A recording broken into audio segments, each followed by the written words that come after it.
Vamos a leer versículo 1 en adelante. Puestos de pie, hermanos, leamos esta mañana la palabra de Dios. Mateo capítulo 2, versículos del 1 al 12. Mateo capítulo 2, hermanos, versos del 1 al 12. Vamos a leer la palabra de Dios esta mañana, hermanos, y vamos a aprender un poco más acerca de algunos principios que nos enseñan y nos recuerdan el hecho histórico, bíblico y real de que un día el Señor Jesucristo, Dios, hermano, Dios, el creador del universo, se hizo hombre y nació entre nosotros. Dice la Biblia en Mateo capítulo 2, versículo 1, cuando Jesús nació en Belén de Judea, en los días del rey Herodes, vinieron del oriente a Jerusalén unos magos. Verso 2, hermanos.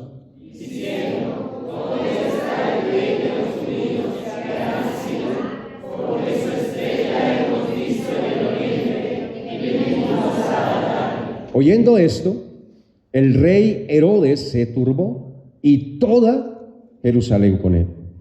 Y convocados todos los principales sacerdotes y los escribas del pueblo, les preguntó dónde había de nacer. Ellos le dijeron, en Belén de Judea, porque así está escrito por el profeta.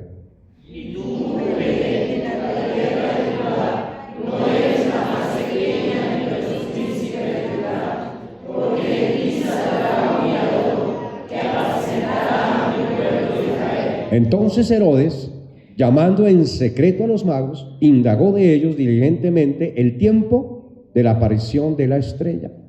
Y enviándolos a Belén, id allá y averiguad con diligencia acerca del niño. Y cuando le halléis, hacédmelo saber, para que yo también vaya a él. Ellos, habiéndolo oído al rey, se fueron, y aquí que la estrella que habían visto en el oriente iba delante de ellos, hasta que llegando se detuvo sobre donde estaba el niño. Y al ver la estrella se regocijaron con muy grande gozo. Y al entrar en la casa, vieron al niño con su madre María, y postrándose lo adoraron, y abriendo sus tesoros le ofrecieron presentes, oro, incienso y mirra, todos en el 12. Pero siendo avisados por revelación en sueños que no volviesen a Herodes, regresaron a su tierra por otro camino. Quiero hablarles, hermanos, en este pasaje, o tomar este pasaje para hablar de un tema titulado el nacimiento de un rey sin igual. Padre, bendice en esta mañana la predicación. Gracias por el tiempo de la escuela dominical, por nuestros hermanos que en esta mañana al profesar fe en Cristo se bautizaron. Gracias por ellos, gracias por cada visitante, por cada hermano que en esta mañana está en este lugar. Gracias, Señor, por lo bueno que tú eres. Bendice ahora este tiempo final de culto dominical y ayúdanos a que tu palabra sea ahondando, Señor, en nuestros corazones. En el nombre de Cristo Jesús. Amén.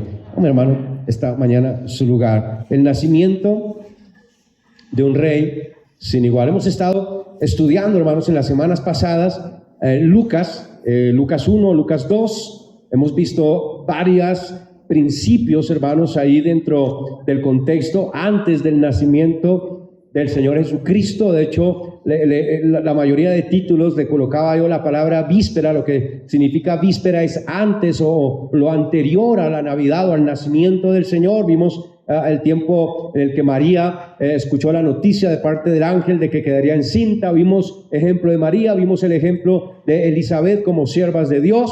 Pero en esta mañana, hermanos, vamos a tomar este precioso pasaje, esta escena emocionante, magnífica, hermanos, y relevante, que nos relata el nacimiento de nuestro Señor Jesucristo. Y Mateo, hermanos, usted sabe que hay 4 evangelios en el Nuevo Testamento. Cada uno de esos evangelios no es una repetición meramente del nacimiento y de la vida del Señor Jesucristo, sino que cada uno de esos evangelios es el relato de tanto el nacimiento y la vida, el ministerio terrenal, la muerte, la sepultura y la resurrección de nuestro Señor, pero vistos desde diferentes perspectivas. Entonces el Evangelio de Juan tiene la perspectiva de revelarnos a Cristo como Dios. Por eso usted ve Juan, en el Evangelio de Juan aparecen los grandes 7 yo soy, 7 declaraciones que el Señor Jesucristo dijo, en los cuales demostraba que Él es Dios Todopoderoso. Pero usted ve, por ejemplo, en el Evangelio de Lucas, que fue escrito por no un judío, sino un médico griego, y fue escrito bajo una perspectiva de ver a Jesús como un hombre perfecto, el único hombre perfecto, porque Lucas, aparte de que no era judío, era un gentil, era un griego médico, un médico griego, un científico, podríamos decirlo así, un historiador también, escribe o describe la vida del Señor Jesús desde la perspectiva humana. Pero vemos a Marcos también relatando la vida del Señor Jesucristo desde una diferente perspectiva. De hecho, Marcos no nos habla del nacimiento del Señor Jesús, no nos habla de la genealogía del Señor Jesús, porque en Marcos el Señor Jesús es visto y es revelado como el siervo de Dios, como un esclavo que vino no para ser servido, sino para servir y dar su vida por otros. Por eso no aparece genealogía. A nadie le importaba de dónde era un esclavo, quién eran sus padres, porque de hecho a veces ni se sabía quién eran los padres de un esclavo, porque cuando nacía era sacado de su familia y vendido inmediatamente como esclavo. Pero tenemos a Mateo, y Mateo es el evangelio que de los 4 narra los hechos históricos de la vida del Señor Jesús desde la perspectiva, hermanos, de Jesús como un rey. Por eso el enfoque de Mateo es ver a Jesús como rey. Y el pastor, ¿y cuál de los 4 tiene razón? Los 4 son palabra de Dios y los 4 se complementan. Jesús es el hombre perfecto, Jesús es el Dios hecho hombre, Jesús, hermanos, es el siervo de Dios que vino a darnos ejemplo. Pero escuche, Jesús es rey, hermanos. Jesús nació para ser rey. Y ahí en este texto, hermanos, y en el contexto de la visita de estos magos al lugar donde el Señor Jesucristo ahora, no donde había nacido, porque ya aquí no está en el pesebre, ahora está en otro lugar, pero ahora ellos vienen a visitarlo, y en esta visita encontramos, hermanos, en este contexto de esta visita, algunos principios que yo quiero que esta mañana usted y yo aprendamos. Número 1, hermano, lo primero que aprendemos en cuanto a Cristo en este pasaje, en cuanto a Cristo como un rey sin igual, y vamos a comparar o hacer una especie de comparación de Cristo como rey con otros reyes o con los otros reyes que existen en la tierra, porque hay otros reyes, hermanos. De hecho, no solamente hay otros reyes, habrá otros reyes. La Biblia enseña que cuando Cristo regrese, y hermanos, escúcheme, Cristo va a regresar. Cristo va a regresar. Por eso es importante que usted y yo estemos en comunión con Dios. Por eso es importante que usted y yo estemos congregándonos, hermanos. Yo quiero que cuando Cristo venga, me encuentre haciendo su voluntad. Yo no quiero que me encuentre por allá en una reunión familiar. Yo no quiero que me encuentre por allá de paseo por la playa. Yo quiero que Él me encuentre haciendo su voluntad, hermanos amados. Yo quiero que Él me encuentre haciendo eso. Entonces, pero hay otros reyes, hermanos. Pero Cristo, la Biblia lo describe no solamente como un rey, sino como el rey de los reyes, el Señor de los señores. Él es el rey sobre todos los demás.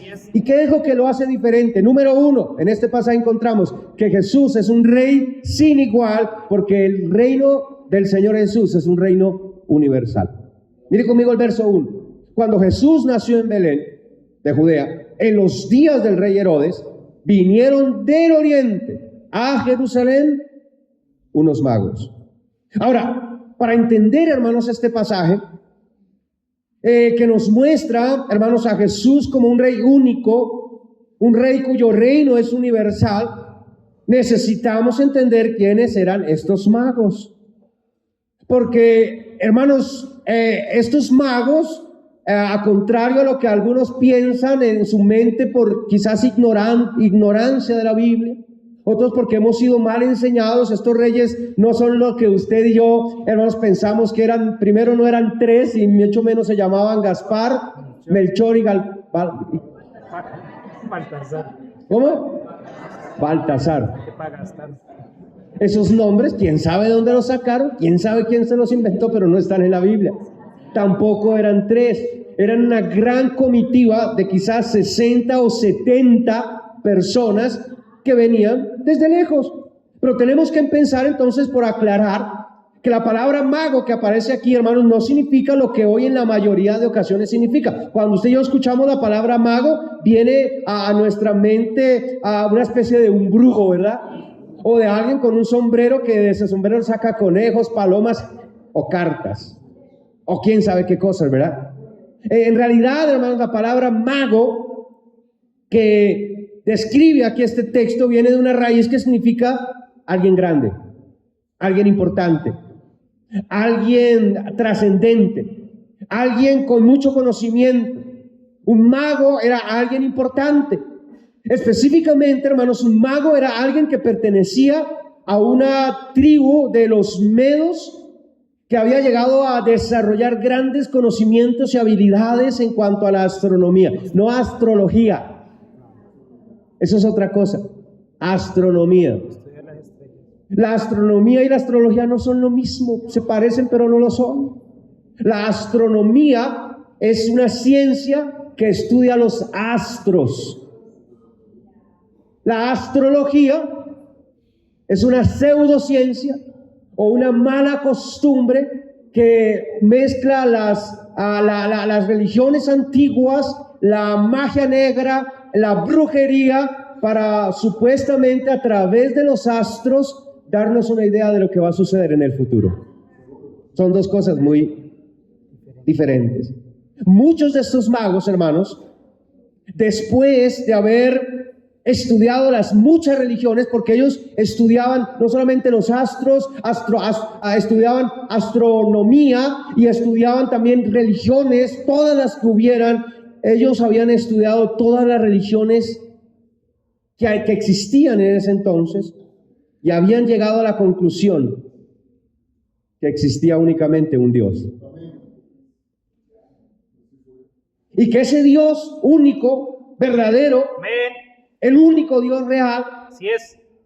hablaba, hermanos, de cosas que ningún otro Dios hablaba. Y estos magos llegaron a ser tan influyentes, tan importantes en el imperio persa, hermanos, que nadie podía llegar a convertirse en rey sin la bendición y la aprobación de estos magos. Yo no sé si hasta ahora me estoy haciendo entender, hermano. Así es, pastor. Amén. Para que en esa época un rey pudiera llegar a ser rey, no estamos hablando del imperio romano, estamos hablando de la cultura persa.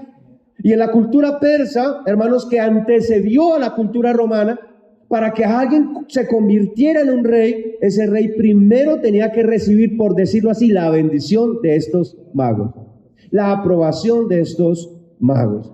Ahora, específicamente, hermanos, estos magos que menciona Mateo, es obvio que estudiaron el Antiguo Testamento. Ellos tuvieron acceso al Antiguo Testamento. Ellos vieron, hermanos, en el Antiguo Testamento lo que habría de acontecer.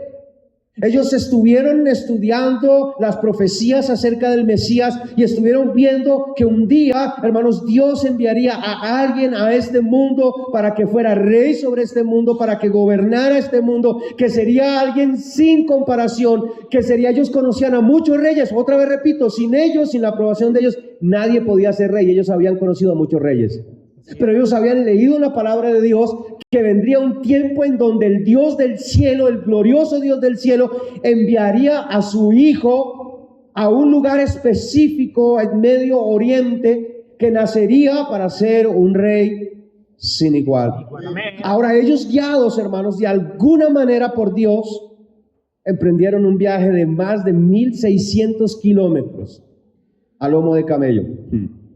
Y al llegar justo al lugar donde el Señor Jesús estaba, llegaron para adorarle. Miren conmigo el versículo 2, hermanos. Verso 2.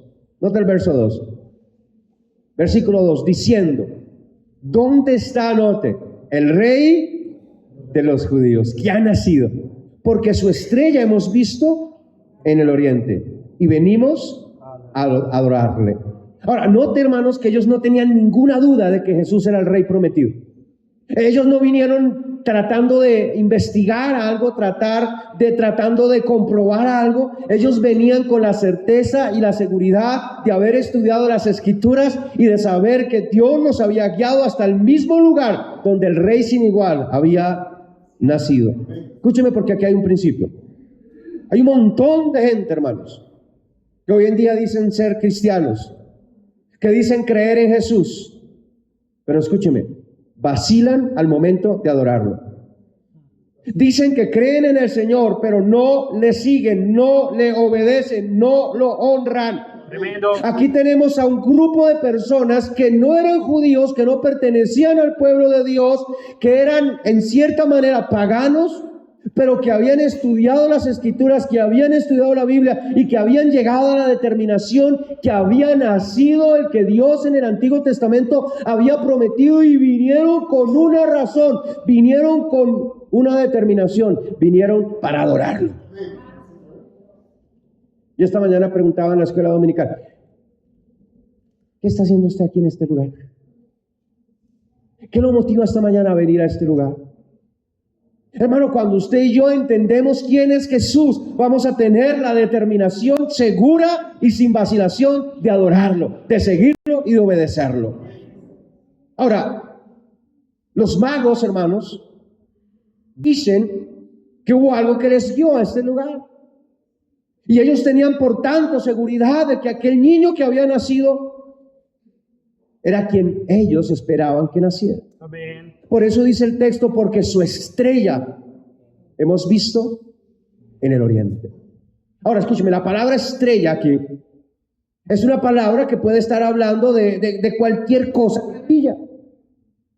Puede estar hablando de algo que brilla desde lejos y que no necesariamente está hablando de una estrella en el cielo. Por ejemplo, podría tratarse de la misma gloria de Dios que apareció en Lucas. Mire Lucas capítulo 2, el texto que hemos estado estudiando.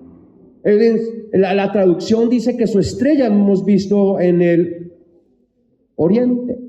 Ahora, no significa esto que quizás podría ser como podría no serlo, pero no es el hecho literal de que se trataba de una estrella. Podría ser que lo que ellos vieron desde lejos fue la misma gloria de Dios brillando en el cielo cuando aparecieron los ángeles para anunciar que Jesús había nacido.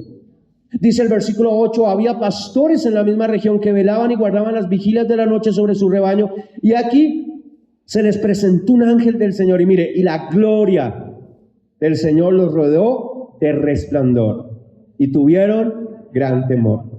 Hermano, la misma gloria, es esa misma gloria, la Biblia en el Antiguo Testamento le llama la Chequina, la gloria de Dios. La misma gloria que allá en el Antiguo Testamento protegía a Israel del calor en el día, les guiaba la nube, en la noche les aportaba calor. Es la misma gloria que aparece aquí en este pasaje de Lucas. Ahora, hermanos, el hecho de que estos magos que venían del oriente, venían de una tribu de los medos a 1600 kilómetros de distancia de Jerusalén, y que no tenían que ver nada con Israel, pero que vinieron a adorar al Señor, al Rey de los judíos, como ellos mismos dicen, nos dicen precisamente, o nos declara que el reinado del Señor Jesucristo no fue simplemente un reinado local. Jesús no nació únicamente para ser rey de los judíos, y aunque se le conoce en Mateo como rey de los judíos, en realidad, hermanos, Jesús es el rey del mundo, hermanos. Es por eso, escúcheme, que en la genealogía del Señor Jesucristo, que aparece en Mateo capítulo 1, podemos ver, hermanos, y podemos notar, hermanos, podemos ver, hermanos, cómo Dios revela a su Hijo, no solo como descendiente de David, sino como descendiente de Abraham. Vaya conmigo a Mateo capítulo 1. Por eso es importante, cuando estudiamos la Biblia, tener en cuenta estos detalles. Por ejemplo, en esta genealogía, Jesús, porque si hubiera terminado su genealogía en David, entonces diríamos, Jesús es el rey de los judíos, es el rey que Dios prometió por medio de David. Y sí, Jesús es el rey que Dios prometió por medio de David, porque Jesús es descendiente de David. Pero no solamente es descendiente de David, dice la Biblia, libro de la genealogía de Jesucristo, note, hijo de David, pero note lo que luego aclara, hijo de Abraham. Porque no solamente es rey de los judíos, hermano, Jesús es rey del mundo, el rey del universo. Filipenses 2:9 dice, por lo cual Dios también le exaltó hasta lo sumo y le dio un nombre que es sobre todo nombre, para que en el nombre de Jesús, escuche hermanos, se doble toda rodilla, cada ser humano, cada persona, un día va a doblar sus rodillas frente al Señor Jesucristo, porque Él es Rey sobre todos los reyes. Hermanos, escúcheme, un día glorioso, un día que pronto vendrá, hermanos. Cristo descenderá del cielo. Y dice la Biblia que todo ojo lo verá. Dice la Biblia que aquellos que lo traspasaron llorarán. Y dice la Escritura que aquel que despreciaron va a reinar sobre la tierra. Pero no solamente aquel que despreciaron en aquella época, aquel que hoy muchos desprecian. Tremendo. Porque cuando usted está hablando de Jesús, muchos, qué pereza hablar, está hablando de Jesús otra vez. Tremendo. ¿Sabe que por eso es que tiene tanto éxito hoy en día ese falso mensaje de la prosperidad de afuera? ¿Sabe que por eso muchas iglesias humanistas que están centradas no en Cristo, no en la gloria de Cristo, sino en las necesidades de los hombres son tan exitosas? Porque se centran en si estuviéramos hablando de la necesidad del hombre, de los sentimientos del hombre, de cómo Dios quiere bendecir y engrandecer al hombre, la mayoría estuviera atento, pero como estamos hablando de Cristo, muchos están durmiendo. Tremendo, pastor. Porque hermano, nuestro corazón pecaminoso y necio aborrece al Señor, aborrece a Cristo. Pero hermanos, un día aquel que despreciaron, aquel que desecharon, aquel que ignoraron, aquel que reemplazaron, hoy un montón de gente reemplaza a Jesús con cualquier cosa. La gente lo reemplazó con Papá Noel. Ahora resulta que no es Jesús el que nos da las cosas, no, es Papá Noel. Y así es. Pues le tengo una noticia, Noel. No él. No es él. Noel. La gente reemplaza a Jesús con su familia. La gente reemplaza a Jesús con quién sabe qué cosas, hermano. Pero Jesús es Rey del universo, hermano. Estos magos lo entendieron. Ellos entendieron lo que el mismo pueblo de Dios no entendió. Ni ha entendido hasta el día de hoy muchos de nosotros que Jesús es Rey, hermanos. Así es, pastor. Que Él vino a este mundo no solamente para suplir nuestra más grande necesidad, que es salvación. Hermanos, Él vino para ser adorado como lo que Él es. Él es Dios, hermanos. No, niñito Dios. Él es Dios en toda su expresión. Es Dios todopoderoso. En primera de Pedro, hermanos, capítulo 2, versículo 9. Note, hermanos, que vendrá un día en el que nadie se atreverá a desafiar a Jesús. Nadie, hermanos, nadie. Así es. Dice primera de Pedro 2:9, mas vosotros sois linaje escogido, real sacerdocio, nación santa, pueblo adquirido por Dios. Escuche, para que anunciéis las virtudes. Escuche, para que usted y yo estamos aquí cristiano, usted y yo estamos aquí en la tierra, no para que Dios nos supla todo lo que necesitamos, aunque gloria a Dios, el Rey que nosotros tenemos nos suple lo que necesitamos. Así es. Pero no estamos aquí, hermanos, para que nuestro nombre sea exaltado, para ser reconocidos, aplaudidos. Estamos aquí para anunciar que hay un Rey, hermanos, que nos ha salvado, el cual es nuestro Rey y el cual es Rey del universo. Para eso estamos aquí. Escuche, para que anunciéis las virtudes de aquel que os llamó de las tinieblas a su luz admirable. Es nuestra tarea, hermanos. Entre tanto, un día Jesús vendrá. Él va a reinar literalmente, hermano. La Biblia enseña que Jesús va a venir a este mundo y va a reinar con vara de hierro, con justicia. Hermanos, cuando Jesús venga, ¡pum!, cantinas se va, prostíbulos se cierran, billares, canchas de tejo, todo eso se va a cerrar, hermanos. Amén. Y Cristo va a reinar en esta tierra. Nadie se atreverá a llevar la contraria a Jesús, porque Él va a reinar aquí en la tierra. Entre tanto que ese día llega, es tarea suya y mía, aquellos sobre quienes Jesús reina ahora, porque en este momento Jesús no reina en el mundo reina el diablo. cierto. El diablo en este momento es el rey de este mundo, es el Dios de este siglo, es el príncipe de este mundo. Así es. Pero un día Jesús vendrá a tomar el reino que le pertenece a Él, el cual Él ganó con su sangre, el cual Él adquirió en la cruz, hermano. Amén. Y Satanás será enviado a donde pertenece, al infierno, junto con su falso profeta, junto con la bestia que le acompaña y con todos sus demonios. Entonces Jesús va a reinar. Pero entre tanto que Jesús no reina en el mundo entero, pero reina Satanás, hay quienes hemos creído en Cristo y sobre nosotros reina Cristo.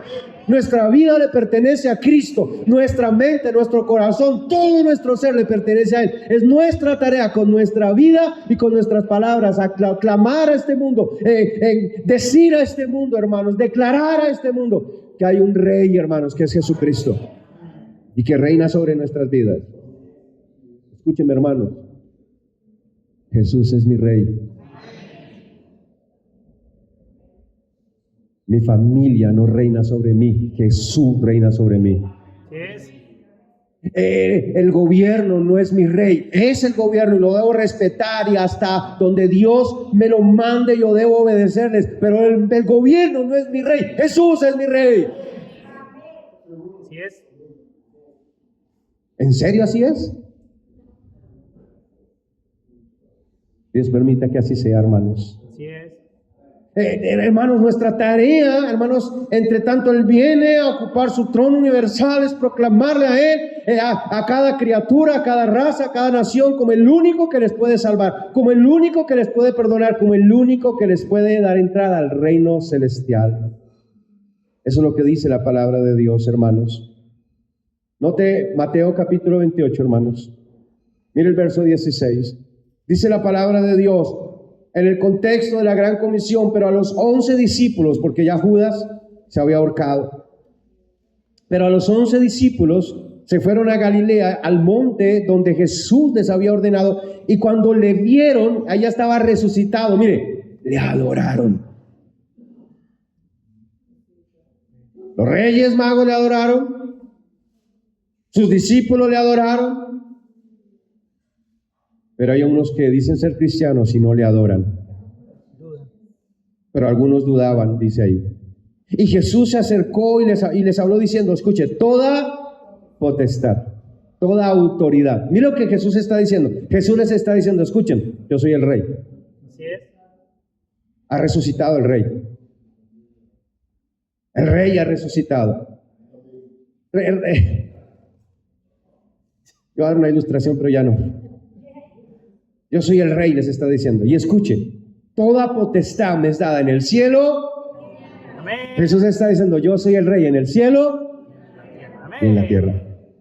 Por tanto, id y haced discípulos a todas las naciones, bautizándolos en el nombre del Padre y del Hijo y del Espíritu Santo, enseñándoles que guarden todas las cosas que os he mandado, y aquí que yo estoy con vosotros todos los días hasta el fin del mundo. Hermano, Él está diciendo, yo soy el rey en este mundo. No hay lugar, no hay rincón en este planeta donde yo no me encuentre. Yo soy rey. Vayan donde quiera que vayan, yo voy a estar ahí porque yo soy rey. Así es. A pesar de que el diablo reina en este mundo, hay un rey sobre todo rey, que es Jesucristo. Y por eso usted y yo como cristianos tenemos autoridad de predicar, tenemos autoridad de anunciar que solo en Jesús hay perdón. Quítese, hermano, esa tonta idea. Pastores, que hay que respetar las religiones. Cada uno tenemos que respetar las creencias de la gente. Ahora, necesitamos no ser groseros. Aprendan de mí. Sabiduría. Pero con toda autoridad, hermanos, usted y yo podemos proclamar que solo en Jesús hay salvación. Usted y yo podemos proclamar con toda autoridad y mucho respeto que María nos salva, que el Papa nos salva, que ningún santo salva, que ninguna iglesia salva, que ninguna religión salva, que solo Jesús salva. Si yo tenemos la autoridad del Rey y podemos proclamar que solo en Él hay salvación, que solo en Él hay perdón. Podemos ir donde quiera a predicar que Cristo es el Señor, que no hay otro Señor, Cristo es el Señor. Ningún presidente es el Señor. Cristo es el Señor, hermanos. Número 1, su reinado es universal. Número 2, aprendemos de este pasaje que aunque su reinado es universal, es un reinado que será rechazado por muchos. El verso 3 dice, oyendo esto, estamos en Mateo 2, oyendo esto, el rey Herodes se turbó y toda Jerusalén con él. Ahora, para entender este segundo punto, hermanos, necesitamos saber cómo llegamos a necesitar saber un poco acerca de los magos, también necesitamos llegar a saber un poco acerca de Herodes. Este Herodes, hermanos, en primer lugar no era un judío, era el rey, en ese momento era el rey de los judíos, era el rey que Roma había puesto sobre los judíos, pero no era judío, más bien era un edomita, es decir, era alguien de Edom, lo cual significa que no debería ocupar el trono del rey de los judíos, porque aparte de no ser judío, pertenecía a un pueblo que estaba bajo maldición de Dios, como eran los edomitas. Ahora, ¿cómo es que este llegó a serlo? ¿Cómo llegó a ser rey de los judíos un edomita? ¿Cómo es que llegó a ocupar este lugar? Bueno, este Herodes era hijo de un gobernador de Edom llamado Antípater.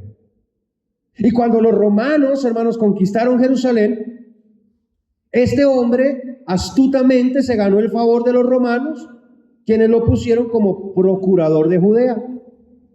Y ahora este Antípater, papá de Herodes, con la autoridad de ser gobernador de Judea, nombró a su hijo Herodes como el tetrarca en Galilea. Luego más adelante, hermanos, el emperador Augusto César le da el poder sobre todo lo que hoy conocemos como Palestina, que no es Palestina, es Jerusalén. Y por eso es que el texto dice en Mateo 2:3, oyendo esto, el rey Herodes se turbó y toda Jerusalén con él. Porque ahora, hermanos, este Herodes, que terminó siendo rey de los judíos sin ser judío, ahora más de 40 años después de estar reinando como rey en Israel, escucha la noticia que había acabado de nacer un niño a quien llamaban rey. Dice que se turbó él y la gente. La gente sabía, hermanos, que algo malo se aproximaba a suceder. La gente sabía que esta noticia de que había nacido un rey, que sería rey sobre los judíos, iba a hacer que este rey Herodes comenzara a perseguirles a ellos y a tomar toda clase de malas decisiones contra ellos. Se llenaron de miedo y por eso dice que se turbó. Pero ahora aquí, hermanos, hay un grupo de gente importante que viene de Oriente, como ya vimos, preguntando por uno que llaman rey de los judíos. Y por supuesto, hermanos, eso hizo que Herodes se interesara por averiguar de quién se trataba. Dice el verso 4, y convocados todos los principales sacerdotes y los escribas del pueblo, les preguntó dónde había de nacer el Cristo. Mostrando, escuchen, porque aquí hay algo muy importante que aplicar, mostrando una supuesta y falsa preocupación o un falso interés por saber quién era ese niño. Ellos le dijeron en Belén de Judea, porque así está escrito por el profeta, y tú, Belén, de la tierra de Judá, no eres la más pequeña entre los príncipes de Judá, porque de ti me saldrá un guiador que apacentará a mi pueblo Israel. Ahora, aquí hay algo paradójico, hermanos, y algo triste en esta historia. Y es el hecho, hermanos, de que Herodes rechazara al Señor. Más bien, no es el hecho de que Herodes rechazara al Señor, pues que es algo normal. Hermanos, un pagano, a una persona que viniendo de la nación de Edom, hijo de un pagano, criado en el paganismo, pues normal que haya rechazado a Cristo. ¿Cierto? Eso no es lo triste, eso no es lo paradójico. Lo que sí es triste y paradójico en este texto, hermanos, es que gente, hermanos, dentro del mismo pueblo de Dios, que habían estudiado la Biblia igual que los Reyes Magos, Tremendo, pastor. que habían estudiado las Escrituras durante siglos igual que estos Reyes Magos y sus antepasados, rechazaran a Cristo como lo hicieron. Hermanos, escúchenme.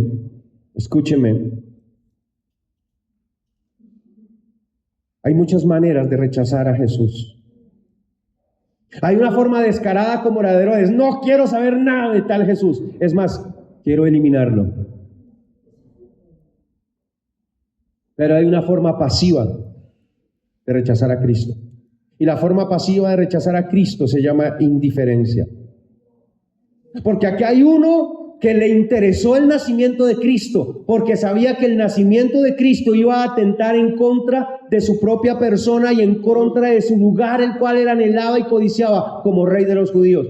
Pero hay un grupo de personas aquí, hermanos, que aunque sabían que un día la profecía decía que vendría uno a reinar sobre ellos, cuando vino ese día y cuando Jesús nació, en vez de recibirlos, lo rechazaron, hermanos. Es una rebeldía pasiva por parte de estos religiosos. Mire Mateo capítulo 12, hermanos. Mire el versículo 30 conmigo esta mañana. Escuche lo que el Señor Jesucristo... Mire, lo que yo quiero que usted entienda en este punto es algo sencillo. Escúcheme. Con Cristo, Cristo es Rey. Amén. Hermanos, Cristo es Rey. Amén. Con Él, las cosas no pueden ser a medias. Así es. Pastor, yo no rechazo a Cristo. Veme aquí, mire, aquí estoy. Escúcheme, hermano. Ya dije, hay muchas maneras de rechazar a Cristo. Porque usted puede decir que usted acepta a Cristo o que usted aceptó a Cristo. Pero la pregunta mía en esta mañana es: ¿lo aceptó cómo? ¿Lo aceptó como alguien que vino para hacerle un milagro? Porque luego Jesús creció y esa fue la manera en la que muchos lo aceptaron. Muchos aceptaron a Jesús como un profeta que hacía milagros. Y por eso se acercaban a Jesús: hey, Jesús, un milagrito. ¡Pum! Jesús hacía el milagro. Y cuando Jesús hacía el milagro, ¿sabe qué hacían esa gente? Daban la espalda. Se desaparecían, hermano. Porque no lo aceptaban como lo que Él es: Rey. Así es. Jesús no es un milagrero que vino a hacerle un milagrito a usted en su vida. Jesús es Rey que vino a gobernar sobre su vida. Así es. Jesús no es simplemente alguien que vino para calmar los dolores en su vida y en mi vida. Aunque gloria a Dios, Jesús como Rey tiene poder sobre toda enfermedad, sobre toda cosa en este mundo. Jesús puede darnos cualquier cosa que Él quiera darnos, hermanos. Así es. Pero Jesús es Rey, hermanos.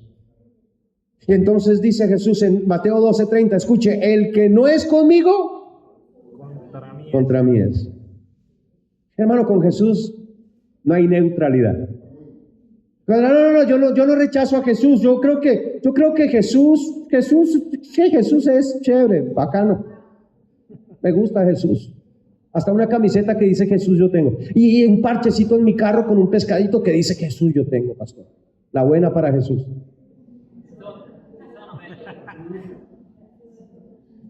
Ese es el Jesús que muchos hoy, en el cual muchos hoy creen. Pero el Jesús que nació allá y que estos reyes magos vinieron a visitar, es Rey, hermanos. Es Rey, es Rey, es Rey. El que no es conmigo, contra mí es. Y el que conmigo no recoge, desparrama. No hay neutralidad con Cristo. O usted lo recibe como Señor y Salvador, o usted está contra Él. O usted pertenece a su reino, o usted está contra su reino. Así es. Voy a ser más claro. El problema es que hoy hay un montón de cristianos tibios que no son ni chicha ni limonada, que tienen un pie en la iglesia y otro pie en el mundo, que no se definen, que se avergüenzan de Cristo, que sobre todo en estas fechas se ponen otra vez su uniforme de mundano, que hoy están aquí en la iglesia cantando himnos y mañana van a estar en una pachanga bailando. Tremendo. Pastor, ayer hay gente nueva hoy. Pues que sepan que es seguir a Cristo. Así es. De una vez que sepan que es seguir a Cristo. Y que decidan seguir a Cristo o rechazarle. Porque usted tiene que decidir una de las dos cosas. O usted lo va a seguir o usted lo va a rechazar. O usted lo va a hacer su Señor y su Salvador. O usted lo va a hacer su enemigo. Así es. No hay más opciones. Ay, pastor, no sea tan drástico. Así es. Oh, no sea tan radical, pastor. Estamos en el siglo XXI, pastor. Escrito está, pastor. Hermano, podemos estar en el siglo XXI, XXII o XXIII. Jesús es rey. Así es. Jesús es rey. No cambia. Número 3. Tengo que ir hacia el final. Usted tiene mucho afán, ¿verdad?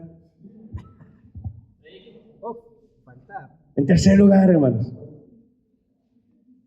su reinado no solamente es universal. Su reinado será rechazado por muchos. Eso ya está profetizado. Dios no se asusta por eso, no se preocupe.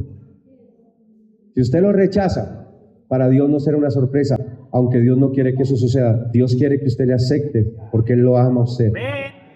Y Él no quiere que usted lo acepte para ser rey sobre usted, para subyugarle. Al contrario, Él quiere ser su rey para libertarle Así es. y para bendecirle. Amén. No hay mejor rey que Él. Prefiero a Él como mi rey que al diablo como mi rey. Pastor, no. Yo, pastor, no es que no es que yo esté siguiendo a Cristo así, ¿me entiende? Y que sea mi rey, pero no, al diablo tampoco, pastor. No hay neutralidad. Así es. O Jesús es su rey, o el diablo es su rey. Así es. ¿Cuál de los dos es su rey? Es luz. Yo prefiero que sea Jesús. Bien. Wow, el diablo no vino sino para matar, robar y destruir. Jesús vino para dar vida y vida en abundancia. Yo prefiero que el rey, Cristo, sea mi rey. Así es. Y es mi rey. Y wow, sí que bendice ese rey, hermanos. Amén. Y sí que trata bien ese rey. El diablo es cruel. Es un horrible amo. Es un Cierto. pésimo amo. Cierto. Él quiere esclavos para destruirlos. Él quiere esclavos para condenarlos. Él quiere esclavos para acabarlos. Jesús quiere siervos para bendecirles. Amén. Siervos. Así es, pastor. No me diga que usted está siguiendo a Cristo si usted no es un siervo. Cierto, pastor. Número 3. Su reinado es indestructible. Mire el versículo 7, Mateo capítulo. Entonces Herodes, llamando en secreto a los magos, indagó de ellos diligentemente el tiempo de la aparición de la estrella. Es decir, ¿cuánto hace que apareció esa estrella? Porque si ustedes dicen que cuando la estrella apareció fue señal de que ese rey nació, eso significa que necesito saber exactamente la fecha que apareció esa estrella para saber cuándo nació ese rey. Él dijo, para adorarlo. Pero en realidad quería asesinarlo. Quería matarlo. Quería deshacerse de él. Hermano, este mundo siempre se ha querido deshacer de Jesús. Así es. Cierto. Porque Jesús es la más grande amenaza para el mundo. Cierto. Por eso es que algunos de nuestros familiares, cuando nosotros nos convertimos, odian el cristianismo. Cierto. Porque ellos perdieron el reinado de ellos sobre nosotros. Antes mi familia era mi rey. Ahora Jesús es mi rey. Por eso a la gente no le gusta Jesús como rey. Por eso al mundo no le gusta. Le gusta a Jesús el de la religión. A Jesús el bacán, el chévere. Pero no les gusta el Jesús el rey. Porque Jesús viene para tomar el lugar de muchos usurpadores que han tomado su lugar. Dice, y enviándolos a Belén, dijo, id allá y averiguad con diligencia acerca del niño, y cuando lo halléis, hacedmelo saber, para que yo también vaya y le adore. Tremendo hipócrita, hermanos. Astutamente, hermanos, Herodes quiso engañar a los magos para descubrir quién era ese niño, para acabar con ese niño, para quitarse de en medio a ese niño. Pero en el mismo momento, escúcheme, del nacimiento del Señor, aunque muchos tratarían de evitar que Él creciera y que fuera la cruz, detrás de todos ellos el diablo, hermanos, nada ni nadie podría impedir que ese niño Jesús creciera, viviera y un día muriera en una cruz y después resucitara para reinar. Nadie, hermanos, nadie podría evitarlo. Mire Daniel, Antiguo Testamento. Daniel, hermanos, capítulo 7, el reino de Cristo es indestructible. Y hay mucha enseñanza ahí, hermanos. Por eso es otra vez, hermanos, qué tonto, hermanos, qué tonto es servirle a un rey cuyo reino está por ser destruido. ¿El diablo es un rey? Sí. Un perverso rey. Pero el reinado del diablo está próximo a terminar. El reinado del diablo está condenado a la destrucción total. El diablo es un perdedor. Es más, estuve escuchando una enseñanza estos días que me impactó, porque es una verdad que yo no la había entendido. Un buen predicador estaba enseñando, hermanos, sobre el reino de Cristo, precisamente, sobre el reino de Dios, sobre el reino de los cielos. Y él decía que los predicadores muchas veces predicamos que nosotros cristianos tenemos que luchar contra el diablo y tenemos que pelear contra el diablo. Hermano, pero en realidad no es así. El cristiano no necesita pelear contra el diablo porque el diablo ya ha sido derrotado. Lo que la Biblia sí manda es que usted y yo permanezcamos firmes en la victoria que ya Cristo alcanzó sobre Satanás. Que no cedamos a la tentación del diablo, que resistamos al diablo, el diablo es un enemigo acabado. El diablo es un enemigo destruido, aunque todavía tiene poder, escúcheme, sobre un cristiano lleno del Espíritu Santo. El diablo no tiene ningún poder y ninguna autoridad. Nada que hacer, absolutamente, hermano. El cristiano lo que debe mantenerse es en santidad. El cristiano lo que debe mantenerse es en obediencia. Y cuando el cristiano se mantiene en santidad y en obediencia, el diablo no le puede tocar. Porque el diablo está destruido. Así es. El diablo tiene poder sobre aquellos que están en su reino, pero no sobre aquellos que estamos en el reino de Dios, sobre los cuales no tiene parte ni suerte. ¿Está conmigo esta mañana, hermano? Daniel capítulo 7 verso 13 dice: miraba yo en la visión de la noche, escuche, Daniel en una visión vio lo que sería el reino de Cristo. Dice aquí que con las nubes del cielo venía uno como un hijo de hombre. ¡Wow! Usted y yo sabemos quién es ese. Así es, amén. Jesús. Amén. Que vino hasta el anciano de días y le hicieron acercarse delante de él y le fue dado dominio, escuche, gloria y reino, para que todos los pueblos, naciones y lenguas le sirvieran. Y escuche, su dominio es dominio eterno, que nunca pasará, y su reino uno que nunca será destruido. Por eso es que lo más tonto, voy terminando, lo más tonto que una persona puede llegar a hacer es rechazar a Cristo. Herodes lo rechazó. La mayoría, y murió horriblemente. La mayoría del pueblo, hermanos, que estaba ahí presente cuando estos reyes magos vinieron y todos los testigos de la vida del Señor Jesús, de la mayoría de ellos, la mayoría lo rechazó. Fueron pocos los que lo recibieron. Fueron pocos los que lo aceptaron. Pero la mayoría lo rechazó. Y es tonto hacerlo. Herodes intentó destruirlo, pero no pudo. Los planes de Herodes fallaron. El fracaso de Herodes y su intento de destronar al Señor no triunfó. Déjeme preguntarle algo, hermanos. Porque una vez más, solamente hay dos reinos: el reino de las tinieblas y el reino de la luz. El reino de Satanás y el reino de Cristo. Estos dos reinos hoy están en guerra. Todo lo que usted ve aconteciendo es una guerra. Todo el movimiento homosexual, todo el movimiento pro aborto, todo el movimiento, hermanos, político, social, sociológico que se está dando en el mundo, toda la cultura plagada de paganismo, todos los artistas hoy en día cantando música perversa, contaminando los oídos y el corazón de sus hijos y los míos. Cierto, tremendo. Es parte de la guerra. ¿Por qué cree que un cantante que no tiene ningún talento se hace multimillonario cantando estupideces? Cierto. El diablo está detrás de eso. Así es, seguro. Pero un día todo terminará. Amén, amén. El reino de las tinieblas será destituido y destruido para siempre. El reino de la luz triunfará. Amén. Cristo Jesús ganará. Y cuando todo esto termine, ¿de qué lado usted va a estar? Así es, pastor. ¿Del perdedor o del ganador?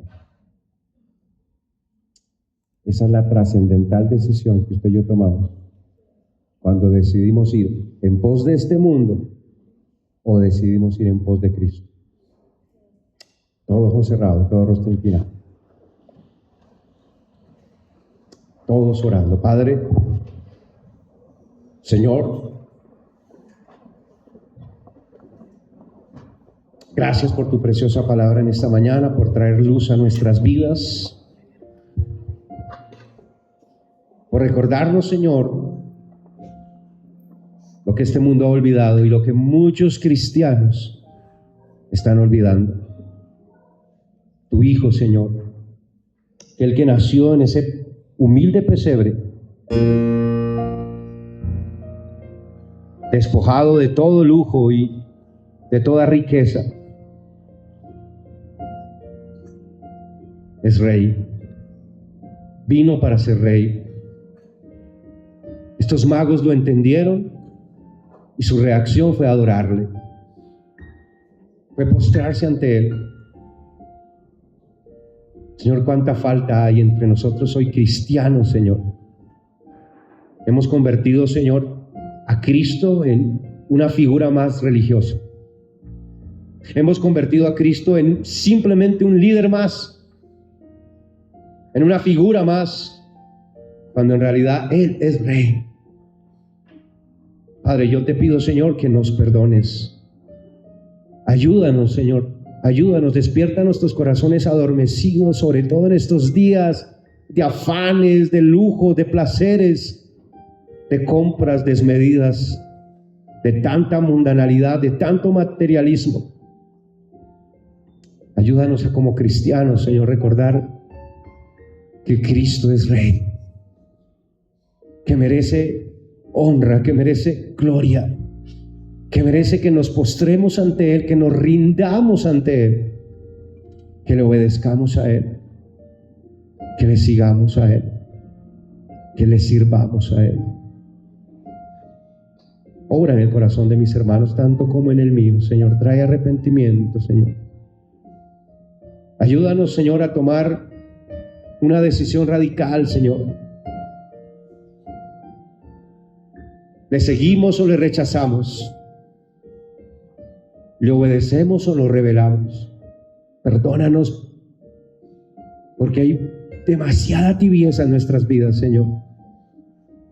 Demasiada tibieza. Y muchos de nosotros hemos perdido ese fuego y esa pasión con la que antes vivíamos para Cristo. Y ahora nos avergonzamos muchas veces, Señor. Ayúdanos a no hacerlo. Ayúdanos a ser cristianos victoriosos sobre las tinieblas, a dar testimonio siempre de Cristo como Rey, como mi Rey, como mi Señor. Que cuando estemos enfrentándonos a alguna decisión y alguien nos cuestione ¿por qué no lo hacemos? ¿Por qué no vamos a sus fiestas? ¿Por qué no nos embriagamos con ellos? ¿Por qué no corremos con ellos? Nuestra respuesta clara y sin titubear sea: porque Jesús es mi Rey y porque quiero agradarle a Él. Ayúdanos a que así sea, Señor, en el nombre de Cristo Jesús y para la gloria tuya, Padre. Amén. Gracias.